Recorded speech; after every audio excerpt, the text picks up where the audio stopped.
লাথি মারার পর হাতালা চেয়ার আমি উল্টে পড়ে গেছি। ওর ছোটো ভাই বিশ্বনাথ এসে গলা টিপে ধরছে। বাচ্চাকারে ক্লাস নেওয়ার পরে হয়তো বাচ্চা একটু মাথা ব্যথাভূত করে, ওই সময় একটু আমি করি, কিন্তু ক্লাসে আমি কখনো ঘুমাই না। ক্লাসরুমে শিক্ষার্থীদের পড়াতে পড়াতে ঘুমিয়ে পড়েন শিক্ষক, আর সেই শিক্ষকের ঘুমিয়ে পড়ার ছবি মুঠোফোনে ধারণ করেন বিদ্যালয়ের অন্য আরেক শিক্ষক। এতেই ঘটে বিপত্তি।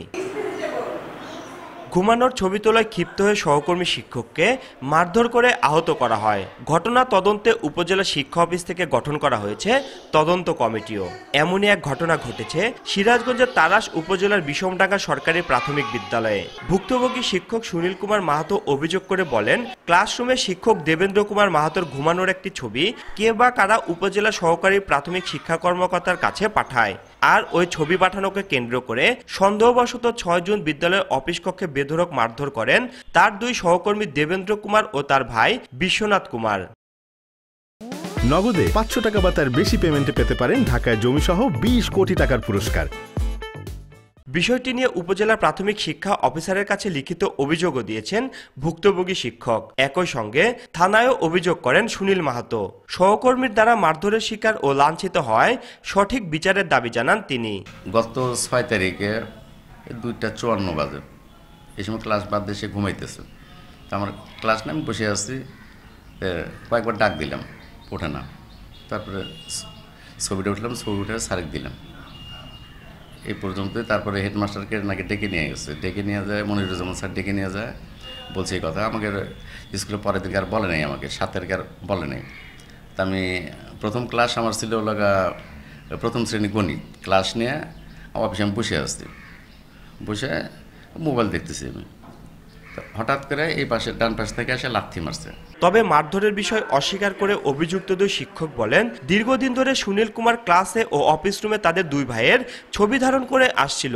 কোনো কারণ ছাড়াই বিভিন্ন সময় ছবি তোলায় বিরক্ত হয়ে তার সঙ্গে কথা কাটাকাটির এক পর্যায়ে সামান্য হাতাহাতি হয়েছে বলে স্বীকারও করেন তারা। বাচ্চাকারে ক্লাস নেওয়ার পরে হয়তো বাচ্চা একটু মাথা ব্যথাভূত করে, ওই সময় একটু আমি করি, কিন্তু ক্লাসে আমি কখনো ঘুমাই না। আবার এই অফিসে এসে বসি, তখন উনি আবার ওই মাথার নিচা করলে তখন ছবি তোলেন। তাছাড়া আমি ক্লাসে কখনোই ঘুম পারি না। তোলার পরে সে ওই অফিসে জানায় বা বিভিন্ন মিডিয়া ওই সাংবাদিকের ডেকে নিয়ে আসে, ওদের কাছে বলছে, সে মারফত চড়া হয়ে যায়, চড়া হয়ে আমাকে সে মারধরে করে এবং তার সে এরকম আমাদের ধস্তাধস্তি হয়েছে। এদিকে ঘটনার দিন অভিযুক্ত 2 শিক্ষক সুনীল কুমার মাহাতোকে মেঝেতে ফেলে কিলঘুষি মারতে দেখেছেন বলে জানান বিদ্যালয়ের প্রধান শিক্ষক। নগদে 500 টাকা বা তার বেশি পেমেন্টে পেতে পারেন ঢাকায় জমিসহ 20 কোটি টাকার পুরস্কার। আমি তো ক্লাসের মধ্যে ছিলাম, তো দেখলাম যে 15-20 মিনিট পর আমাকে এক শিক্ষক এসে ধরে নিয়ে গেল। লাইব্রেরি দেখে সুশীলবাবু শুয়ে আছে, আর একজন কলার ধরছে আর একজন লাথি মারতেছে। তাৎক্ষণিকভাবে আমি ওদের 2 জনকে সরাই দিয়ে 2 পক্ষকে 2 দিকে সরাই দিছি। উপরমান জানাচ্ছি স্যার, তাৎক্ষণিকভাবে জানাচ্ছি আমি এটিও এবং টিও জানাচ্ছি, তার ব্যাপারে লিখিত ব্যাখ্যা আমি দিয়ে আসছি। ঘটনা তদন্তে 2 সদস্যের কমিটি করেছে উপজেলা শিক্ষা অফিস। প্রতিবেদন পাওয়ার পর দোষীদের বিরুদ্ধে ব্যবস্থা নেওয়া হবে বলে জানান উপজেলা শিক্ষা অফিসার।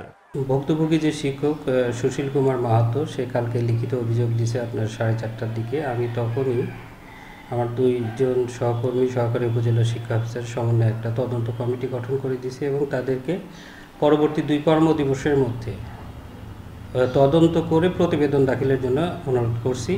আর পাশাপাশি ইতিপূর্বে তার বিরুদ্ধে যে আমরা তদন্ত প্রতিবেদন পাঠাইছি সেটা সহ আমরা আবার আমাদের ঊর্ধ্বতন কর্তৃপক্ষ বরাবরে পাঠিয়ে দিব এবং আমি চাই এটার একটা দৃষ্টান্তমূলক শাস্তি হওয়া উচিত। ভুক্তভোগী ওই শিক্ষক বর্তমানে তারাস উপজেলা স্বাস্থ্য কমপ্লেক্সে চিকিৎসাধীন আছে। রিঙ্কু কুন্ডু, সময় সংবাদ, সিরাজগঞ্জ।